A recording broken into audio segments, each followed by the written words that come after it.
Hello, welcome in my SR mathematics class. Dear students, आज हम लोग 12th क्लास के मैथमेटिक्स का जो हमारा सिलेबस है, पाठ्यक्रम है, उसमें हम लोग आज एक नए टॉपिक की शुरुआत करेंगे। जो हमारा टॉपिक है वो क्या है? सततता, कंटिन्यूटी। सततता या फिर कंटिन्यूटी इसको इंग्लिश में बोलते हैं। तो कंटिन्यूटी जो है वो हम किसका चेक करते हैं? तो किसी न किसी फलन का चेक करते हैं, किसी फंक्शन का चेक करते हैं। यानी मेनली आपका टॉपिक क्या हो जाएगा? कंटिन्यूटी या फिर फंक्शन। किसी भी फंक्शन की कंटिन्यूटी को हम कैसे चेक करते हैं, क्या उसकी प्रॉपर्टीज होती है, उसमें हम मैथमेटिकल ऑपरेशंस कैसे इम्प्लीमेंट करते हैं, इन सब के बारे में हमको इस चैप्टर्स में पढ़ना है। यानी किसी फलन की संततता, एक फलन की संततता या कंटिन्यूटी या फिर फंक्शन, ये हमारा टॉपिक हो। तो स्टूडेंट्स, कंटिन्यूटी पढ़ने से पहले हम लोगों ने 11th क्लास में भी पढ़ा है लिमिट्स। किसी भी फंक्शन की लिमिट कैसे फाइंड करते हैं। तो लिमिट को फाइंड करने के लिए सबसे पहले थोड़ा सा लिमिट पे चर्चा कर लेते हैं कि किसी भी फंक्शन की लिमिट क्या होती है। ठीक, लिमिट क्या होती है, सीमा क्या होती है। तो कोई भी फंक्शन आपका अगर y equal to f x आपका एक फंक्शन गिवन है, तो इस फंक्शन की अगर हमें कोई लिमिट निकालनी है तो हम एक फंक्शन मान लेते हैं, माना y equal to f x एक क्या है? एक वास्तविक फलन है, फंक्शन है, एंड ए कोई वास्तविक संख्या है, कोई वास्तविक संख्या। Let y equal to f x ये real function, real valued function, and a b any real number. तो अगर इस फंक्शन की वैल्यू कोई एक तीसरा हम नंबर लेते हैं, अगर इस फंक्शन की वैल्यू ये आपका अगर ए है, तो इसके अगर हम राइट साइड आएंगे तो राइट साइड, इधर आएंगे तो लेफ्ट साइड। अगर लेफ्ट साइड से इस फंक्शन पे जो है हम अगर कोई करते हैं,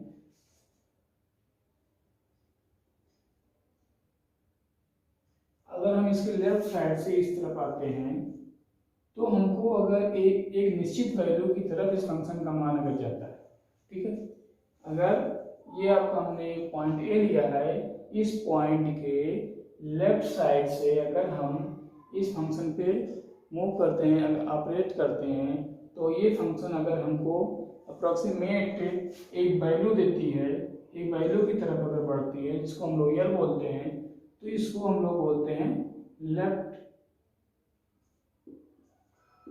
हैंड लिमिट। ठीक, और अगर हम राइट साइड से इसकी तरफ ऑपरेट करते हैं, तो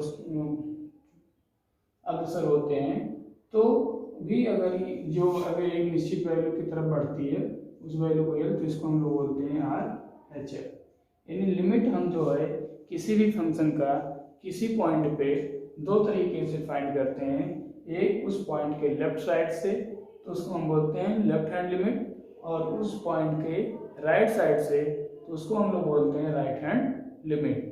तो किसी भी फंक्शन, कोई रियल वैल्यूड फंक्शन एफ है और कोई रियल वैल्यू है, उस वैल्यू पे उस फंक्शन की लिमिट दो तरीके से फाइंड की जा सकती है। एक बार हम क्या करते हैं, जिस पॉइंट पे निकालना है उस पॉइंट के लेफ्ट साइड से उस फंक्शन पे ऑपरेट करते हैं, जो है ऑपरेशंस करते हैं, तो हमको एक अप्रॉक्सीमेट फिक्स वैल्यू मिलती है, जिसको हम लोग याद बोलते हैं। और एक बार हम राइट साइड से उस पर ऑपरेशन ऑपरेट करते हैं, तो हमको एक अप्रॉक्सीमेट वैल्यू मिलती है, तो उसको हम राइट हैंड लिमिट बोलते हैं। इसको लिखते कैसे हैं?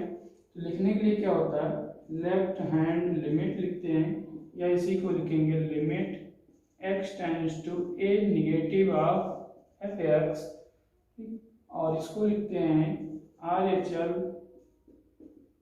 Limit x tends to a positive of f x. और इसको फाइंड करने के लिए क्या करते हैं, limit h tends to zero ले लेते हैं, f a माइनस h हो जाएगा, और ये क्या है, limit h tends to zero f a plus h. इस तरीके से हम लोग इसके लेफ्ट हैंड लिमिट को लिखते हैं और ये आपका राइट हैंड लिमिट करते हैं। यहाँ से इस तरीके से हम उसको फाइंड करते हैं। ठीक, तो ये तो हो गया लिमिट की लिमिट कैसे क्या होती है, लिमिट की वैल्यू करती है। और लिमिट की मीनिंग क्या, हमको एग्जैक्ट वैल्यू नहीं मिलती है, हमको एक अप्रॉक्सीमेट वैल्यू मिलती है। जिस पॉइंट पे हमें फंक्शन की वैल्यू फाइंड करनी है उसके अप्रॉक्सीमेट, उस पर जब हम उसको लेफ्ट से ऑपरेट करते हैं, राइट से ऑपरेट करते हैं, तो उसमें हमको जो है एक अप्रॉक्सीमेट वैल्यू मिलती हुई दिखाई देती है। उस वैल्यू को ही हम उस फंक्शन की लिमिट बोलते हैं और उसको हम लोग यल से क्या करते हैं, रिप्रेजेंट करते हैं। ठीक है, स्मॉल यल से रिप्रेजेंट करते हैं। इसको हम यल भी लिख देते हैं, यहाँ भी यल लिख देते हैं। ठीक है, चलिए अब इसमें आते हैं थोड़ा सा हम लोग कि फंक्शन, किसी भी फंक्शन की वैल्यू जो है लिमिट कब एग्जिस्ट कब कर देती है। ठीक है, एग्जिस्टेंस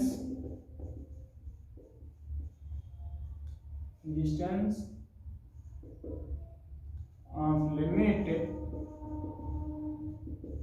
of a function। किसी फंक्शन की लिमिट एग्जिस्ट कब करती है, तो उस फंक्शन की लिमिट एग्जिस्ट तभी करेगा जब किसी एक इस फंक्शन का जो आपका अंतराल है, जो आपका इंटरवल है, उस इंटरवल के सभी पॉइंट पे उसकी जो लिमिट है, लिमिट क्या करे, एग्जिस्ट करे। और लिमिट एग्जिस्ट करेगी तो लिमिट एग्जिस्ट कब करेगा, इसके लिए कंडीशन क्या है कि उस फंक्शन के डोमेन, यानी डोमेन जो है, डोमेन के किसी भी पॉइंट पे उसका लेफ्ट हैंड लिमिट निकालें, फंक्शन का लेफ्ट हैंड लिमिट निकालें और फंक्शन का राइट हैंड लिमिट निकालें। अगर दोनों की वैल्यू सेम आती है तो हम कहेंगे कि हाँ फंक्शन की वैल्यू एक लिमिट जो है सी पे एग्जिस्ट करता है। Late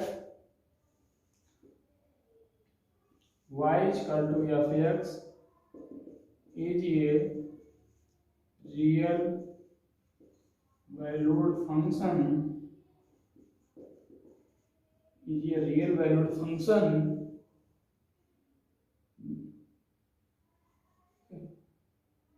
and C is a point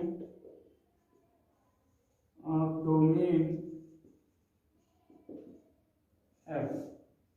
ठीक है, हम लोगों ने क्या किया, f माना y equal to f(x) एक वास्तविक फलन है और c उसके डोमेन यानी फलन के प्रांत का कोई एक बिंदु है। तो ये बिंदु c पर इस फंक्शन की लिमिट एग्जिस्ट कब करेगी, तो if LHL is equal to RHL, then my limit x tends to c negative of f(x) equal to limit x tends to c positive of f(x) equal to f। अगर left hand limit right hand limit दोनों equal आता है और दोनों same value देते हैं तो उस फंक्शन की लिमिट क्या होगी, एग्जिस्ट करेगी। हम कहेंगे कि फंक्शन की लिमिट एग्जिस्ट कर रहा है, जो कितना आ रहा है, यल आ रहा है।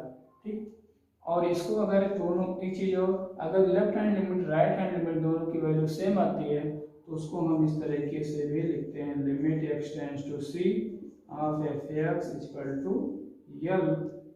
तो यहाँ से हम इसको लिख सकते हैं दोनों की वैल्यू, और इसको बोलते हैं value of functions, value of functions बोलते हैं।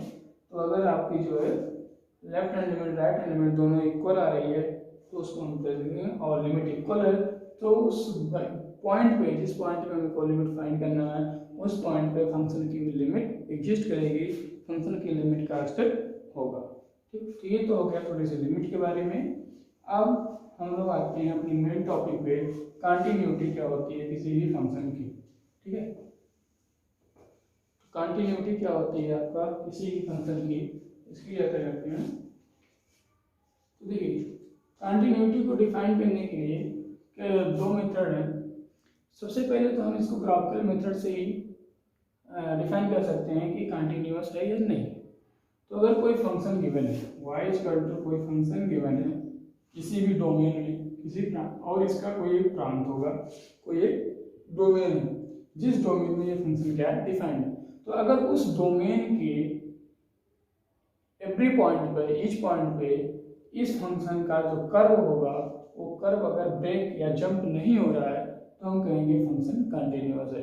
अगर किसी उस पूरे डोमेन के किसी भी पॉइंट पे अगर जो है कर्व जो आपका ड्रा कर रहे हैं इस फंक्शन का वो कहीं पे ब्रेक होता है या आपका जंप कर जाता है तो हम कहेंगे ये फंक्शन क्या है कंटिन्यूअस नहीं है, यानी आपका डिसकंटिन्यूअस हो जाएगा। ठीक, तो कोई भी फंक्शन, जिससे हम एक फंक्शन लेते हैं एक एग्जाम्पल की सहायता से देखते हैं कि एक फंक्शन ये आपका डिफाइंड है कि 1 आएगा x लेस देन और इक्वल टू 0, ये 2 आएगा x ग्रेटर देन 0। ठीक, तो इसका अगर हम लोग ग्राफ ड्रा करें तो क्या बनेगा, ये आपका x एक्सिस, ये आपका x एक्सिस और ये आपका y एक्सिस, ये आपका 0। ठीक, तो x की वैल्यू अगर हम ग्रेटर देन 0 लेते हैं तो x 0 कहाँ पे होता है आपका y एक्सिस पे x 0 होता है और x एक्सिस पे y 0 होता है। तो x ग्रेटर देन 0 यानी 0 से बड़ा कोई भी वैल्यू लेंगे, यानी आप इधर कहीं बढ़ेंगे, यहाँ बढ़े 0 पॉइंट, यहाँ थोड़ा सा 0.1 भी ले लेते हैं या 0.2 लेते हैं, 0.001 लेते हैं, मतलब 0 को छोड़ के कोई भी नंबर लेते हैं तो उन सभी वैल्यूओं पे क्या देगा ये फंक्शन 2 देगा। तो यहाँ पे हम लोग क्या करते हैं, ये सर्किल बनाते हैं और ये आपका, ठीक है, ये 1 है और ये आपका 2। ठीक, तो ये आप क्या, आप x की कोई भी वैल्यू दें, x की कोई भी वैल्यू दें इधर हम, क्योंकि x तो पॉजिटिव होता है तो x क्या होगा इधर ग्रेटर देन 0 होगा, तो ग्रेटर देन 0 पे फंक्शन की वैल्यू क्या आ रही है 2 आ रही है। और x लेस देन और इक्वल टू 0 पे क्या आ रहा है 1 आ रहा है, तो लेस देन के थ्रू होता है, इधर आपका x नेगेटिव होता है तो, और 0 कौन सा 0 आपका y एक्सिस पे होता है, तो मतलब यहाँ से ये कोई भी वैल्यू इस पे हम, ये आपका क्या है x इक्वल टू 0 है और इधर x equal to less than 0 होगा, तो 0 लेस देन इधर है 0 ये, तो इस पे क्या आ रहा है 1 आ रहा है। अब देखिए ये function y equal to fx था और जो इस तरह से डिफाइन था, तो इसका जो हम लोगों ने ग्राफ ड्रा किया तो x इक्वल टू 1 पे, सॉरी x इक्वल टू 0 पे तो 1 है आपका, यहाँ पे x इक्वल टू -1 -2 -3 कोई भी नंबर देंगे इधर आपका, तो इधर आपको 1 आ रहा है और इधर क्या आ रहा है आपका 2 आ रहा है। लेकिन ये यहाँ देखिए इसमें जो है 0 नहीं आ रहा है, इसमें 0 नहीं आ रहा है, तो इसीलिए क्या हुआ, इसका जो कर्व हुआ, जो ग्राफ ड्रा हुआ, वो ग्राफ क्या हो रहा है यहाँ जंप कर जा रहा है, 1 से 2 पे जा रहा है। और लिमिट अगर हम इसका निकालेंगे तो लेफ्ट हैंड जब लिमिट निकालेंगे तो लेफ्ट हैंड लिमिट आपका 1 आएगा और जब राइट हैंड लिमिट निकालेंगे तो हमारा 2 आएगा, यानी लिमिट ही इक्वल नहीं होगा, और लिमिट इक्वल नहीं होगा तो लिमिट एग्जिस्ट नहीं करेगा, और लिमिट एग्जिस्ट नहीं करेगा तो फंक्शन आपका क्या होगा डिसकंटिन्यूअस होगा, यानी कंटिन्यूअस नहीं होगा। ठीक, तो इस तरीके से ग्राफ आपका जंप नहीं होना चाहिए। तो अगर किसी भी फंक्शन का ग्राफ हम ड्रा कर रहे हैं, ग्राफ अगर उसके डोमेन की, जिस डोमेन में हमारा फंक्शन परिभाषित है उसमें अगर किसी भी बिंदु पे ब्रेक या जंप हो जाता है तो हम कहेंगे फंक्शन कंटिन्यूअस नहीं है। अगर जंप या ब्रेक नहीं होता है तो हम कहेंगे फंक्शन हमारा कंटिन्यूअस है। जैसे हमने एक ग्राफ ड्रा कर लिया, देखिए इस तरीके से ही बढ़ रहा, ये कहीं भी जंप नहीं हो रहा है, कर्व है, कहीं भी आपका ब्रेक नहीं हो रहा है किसी भी पॉइंट पे, तो हम कहेंगे ये फंक्शन क्या है कंटिन्यूअस है, अगर ये y इक्वल टू fx का एक फंक्शन है। ठीक, तो इसी तरह से कोई भी फंक्शन दिया गया है और जिस डोमेन में वो परिभाषित है उस डोमेन के प्रत्येक बिंदु पर अगर वो उसका जो कर्व बन रहा है, जो ग्राफ ड्रा कर रहे हैं हम, अगर वो ब्रेक नहीं हो रहा है तो कंटिन्यूअस होगा, अदरवाइज कंटिन्यूअस नहीं होगा। ठीक, एक चीज तो ये होगा ग्राफ की सहायता से, इसको आप जान सकते हैं। दूसरी चीज आते हैं कंटिन्यूटी एट ए पॉइंट, किसी पॉइंट पे, किसी बिंदु पे किसी भी फलन की कंटिन्यूटी को कैसे हम लोग परिभाषित कर सकते हैं, कैसे हम लोग ज्ञात कर सकते हैं। इसमें आते हैं किसी बिंदु पर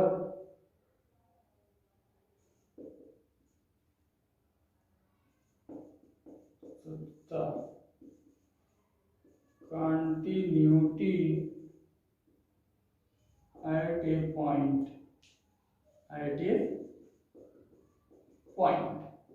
किसी बिंदु पर कंटिन्यूटी कैसे डिफाइन करते हैं हम लोग, ठीक है। तो क्या करते हैं इसमें हम लोग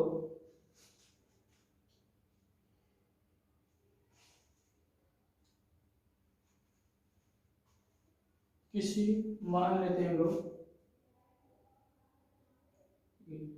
ए फंक्शन, इसकी डेफिनेशन लिखते हैं, a function F x is said to be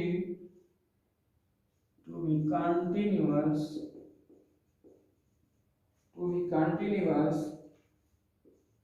at a point x is equal to a of its domain if and only if limit x tends to a of f(x) is equal to f of a। ये परिभाषा लिखा गया, definition लिखा गया। A function f(x) is said to be continuous at a point x is equal to a of its domain if and only if limit of f(x) at point x is equal to value of function at point a। ठीक, एक फलन f(x) continuous सतत कहलाता है किसी बिंदु a पर, उसके प्रांत के किसी बिंदु a पर यदि और केवल यदि फलन की सीमा एट पॉइंट a और उस फलन का मान एट पॉइंट a दोनों क्या हो, इक्वल हो। या इसी को हम लोग लिख सकते हैं limit x tends to negative of f(x) equal to limit x tends to a positive of f(x) equal to f of a। यानी left hand limit, right hand limit और फलन की वैल्यू x बराबर a पर अगर तीनों equal आ रहा है तो फलन आपका क्या होगा, कंटिन्यूअस होगा। ठीक,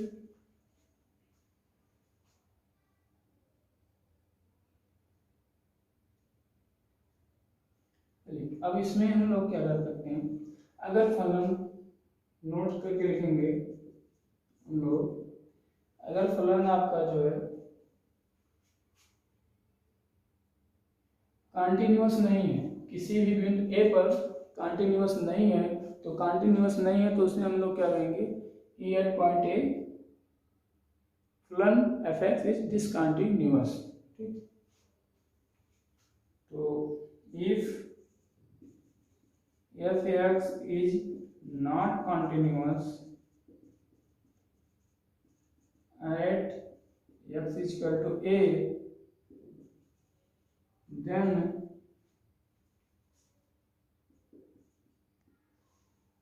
it's said to be discontinuous at x is equal to a। यह फलन f x बराबर a पर स्वतंत्र नहीं है तो x बराबर a पर फलन असतत कहलाएगा, डिसकंटिन्यूअस कहलाएगा। पहला नोट्स। दूसरा क्या होता है, if limit x tends to a negative of f(x) equal to limit x tends to a positive of f(x) not equal to f of a, then तो देखिए यहाँ पे limit, left hand limit, right hand limit और function की value, तो दोनों limit तो equal है, यानी लिमिट एग्जिस्ट कर रहा है, लेकिन फलन की वैल्यू लिमिट के इक्वल नहीं है। तो फलन की वैल्यू लिमिट के इक्वल नहीं है तो क्या हो गया, फलन डिसकंटिन्यूअस हो गया। At point x equal to a पर। तो इसको डिसकंटिन्यूअस हुआ तो किस टाइप का डिसकंटिन्यूटी कहेंगे? डिसकंटिन्यूटी जो है then discontinuity is called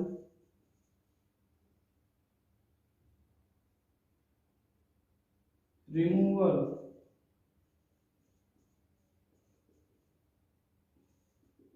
discontinuity।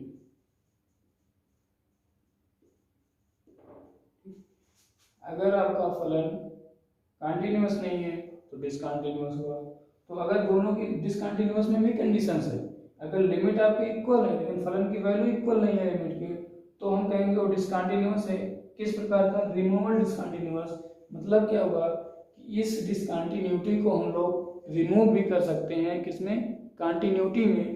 अगर इस फलन को हम लोग चेंज कर दें, रिमूव कर दें, इस तरह से रिमूव करें कि x बराबर a पर जो फलन की वैल्यू आए और लिमिट के इक्वल आ जाए। अगर इस फलन को हम चेंज कर देंगे कि आपका जो फलन की वैल्यू हो जाए और लिमिट के इक्वल हो जाए, तो जो आपका डिसकंटिन्यूटी था किसमें हो जाएगा? कंटिन्यूटी में कन्वर्ट हो जाएगा, रिमूव हो जाएगा। इसलिए इसको बोलते हैं रिमूवल डिसकंटिन्यूटी। तो अगर किसी फंक्शन की limit, left hand limit, right hand limit equal है लेकिन फलन की वैल्यू इक्वल नहीं आ रहा है, तो हम क्या कहेंगे कि ये जो डिसकंटिन्यूटी है ये रिमूवल है। मतलब इसको कंटिन्यूटी में बदला जा सकता है, सततता में बदला जा सकता है। ठीक। तीसरा पॉइंट नंबर जो था नोट्स का, if limit x tends to a negative of px not equal to limit x tends to a positive of fx, then तभी फलन आपको क्या हुआ? आश्रित हुआ, डिसकंटिन्यूअस हुआ। then fx is called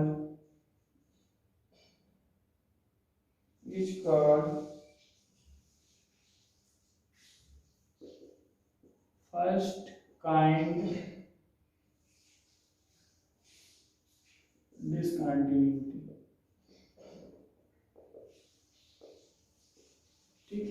कि अगर कोई फलन है जिसका सीमा x बराबर a पर लेफ्ट हैंड और राइट हैंड इक्वल नहीं आ रहा है, तो फलन आपका क्या होगा? डिसकंटिन्यूअस होगा। और हम कहेंगे कि उस फलन के पास क्यों किस प्रकार की डिसकंटिन्यूटी है?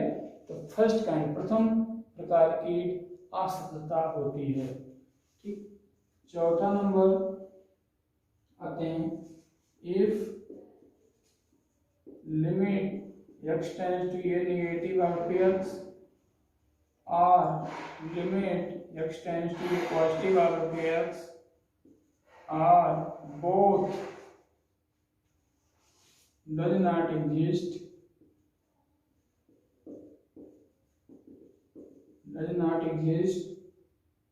then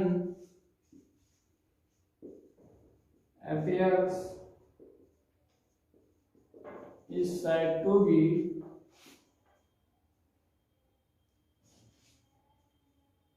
second kind discontinuity.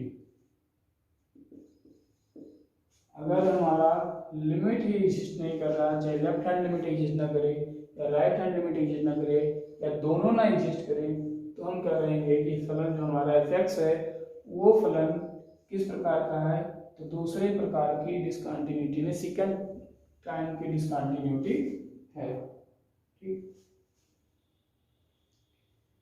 अब ये तो हो गया एक चीज और। 5 नंबर आते हैं, if limit x tends to ये negative of x equal to f है। मतलब क्या हुआ? यदि फलन का x बराबर a पर लेफ्ट हैंड लिमिट फलन के x बराबर a पर फलन के वैल्यू के इक्वल रहता है, तो इसको बोलते हैं हम लोग left continuity, left side continuity.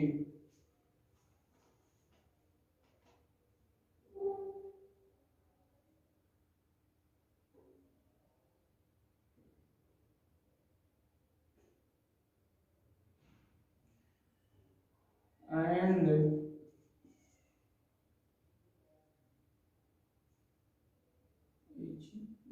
इसको ऐसे एग्जिस्ट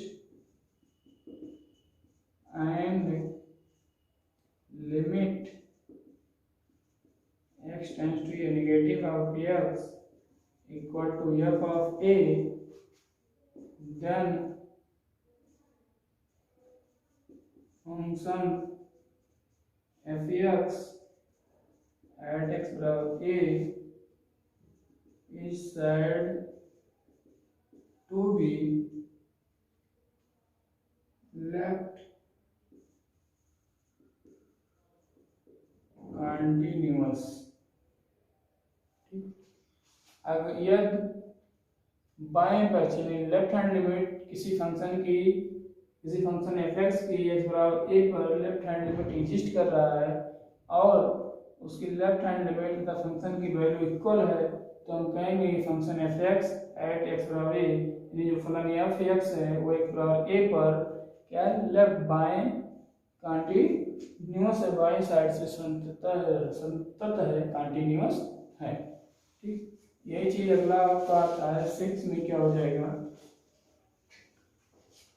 6 में, if limit x tends to a positive of f(x) exist and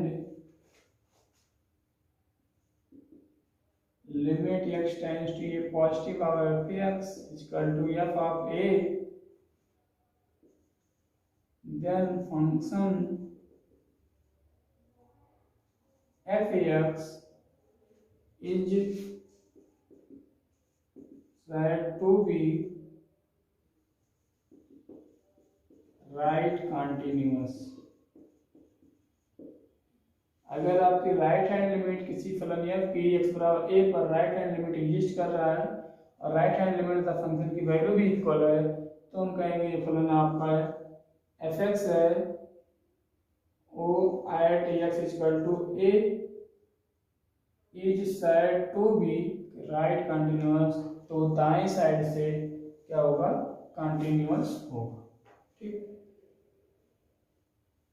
तो यहां से एक कंक्लूजन क्या निकल के आता है कि कोई फलन f(x) किसी बिंदु x बराबर a पर सतत कब होगा, कंटिन्यूअस कब होगा, जब वो बाएं साइड से भी सतत हो तथा दाएं साइड से भी सतत हो, यानी left hand limit, right hand limit और फंक्शन की वैल्यू तीनों से इक्वल आए, तब आपका कोई भी फंक्शन जो है क्या होगा, सतत होगा।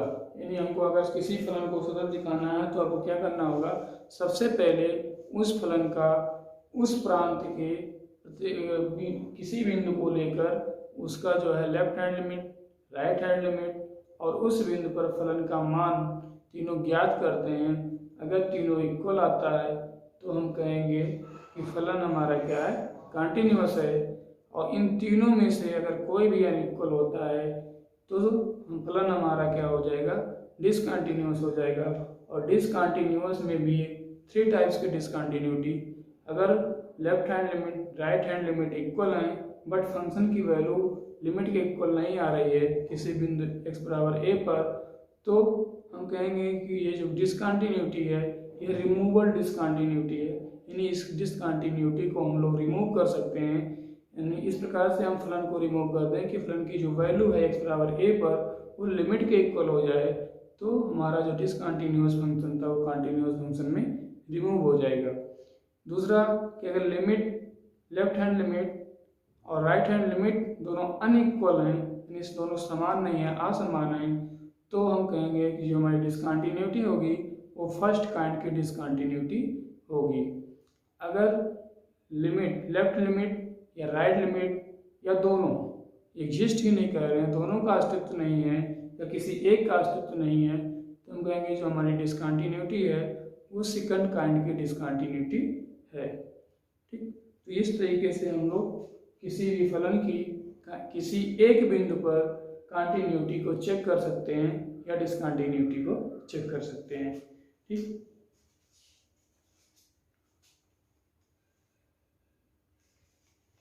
अब आते हैं हम लोग algebra of continuous, algebra of continuous function. ठीक, क्या हो जाएगा, संतत फलन का बीज गणित। ठीक, तो सबसे पहले क्या होता है इसमें, let f and g be two real function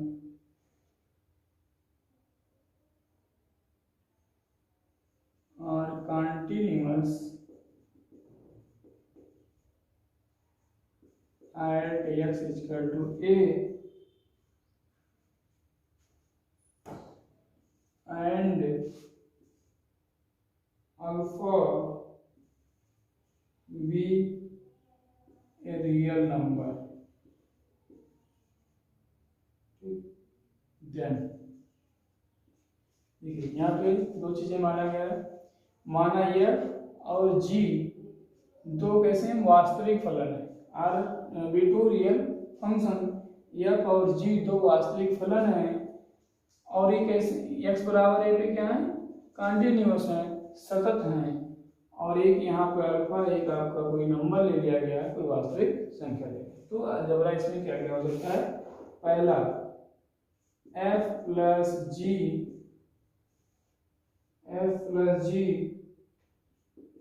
is continuous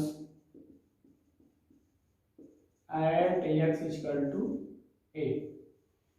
अगर f तथा g x बराबर a पे कंटिन्यूअस रियल वैल्यू फंक्शन है, सतत वास्तविक फलन है, तो f प्लस जी यानी उन दोनों का योगफल, उन दोनों का एडिशन भी क्या होगा, x बराबर a पर कंटिन्यूअस होगा, सतत होगा।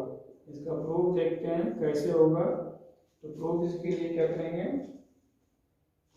देखिए यहाँ f और g क्या है, तो since f and g are continuous